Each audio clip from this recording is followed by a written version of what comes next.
ನವಯುಗದಲ್ಲಿ ನವಯುವತಿಯರ ನವರಂಗಿ ಆಟಗಳು ಹೆಚ್ಚಾಯಿತು, ನವನವೀನ ಪದ್ಧತಿ ಅತಿಯಾಯಿತು, ಸವಿನೋಟದ ಜಾಲಕ್ಕೆ ಸೆರೆ ಸಿಕ್ಕಿದ ಯುವಕರ ಬಾಳದು ಗೋಳಾಯಿತು.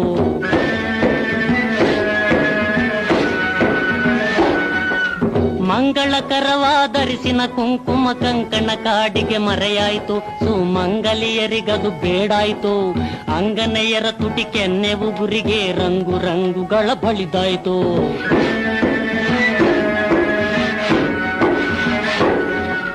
ಸೀರೆ ಕುಪ್ಪುಸ ಸಿಂಗಾರ ಭಾವದಲ್ಲಿ ಬಾರಿ ಬಾರಿ ಮಾರ್ಪಾಟಾಯಿತು, ಸಿನಿಮಾ ತಾರೆಯರಿಗೆ ಸರಿ ಸಮನಾಯಿತು, ಜಾರಿದ ಸೆರೆಗೆ ತೋರಿಸಿತ ವೈಯಾರಿ ಅಧಿಕಾರದ ಗತ್ತು.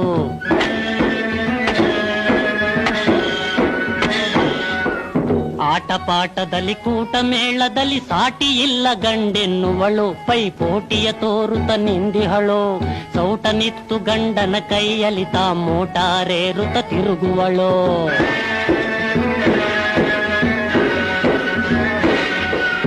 ಉದ್ಯೋಗವು ಹೆಣ್ಣಿನ ಪಾಲಾಯಿತು, ಇದ್ದ ಘನತೆ ಗಂಡಿಗೆ ಹೋಯಿತು, ಇದ ಪೇಳಲು ನಾಚಿಕೆಗೇಡಾಯಿತು, ವಿದ್ಯೆಯ ಕಲಿತಿ ಹೆಣ್ಣನ್ನು ಆಳುವ ಬುದ್ಧಿಯನಗೆ ತೋಚದೆ ಹೋಯಿತು.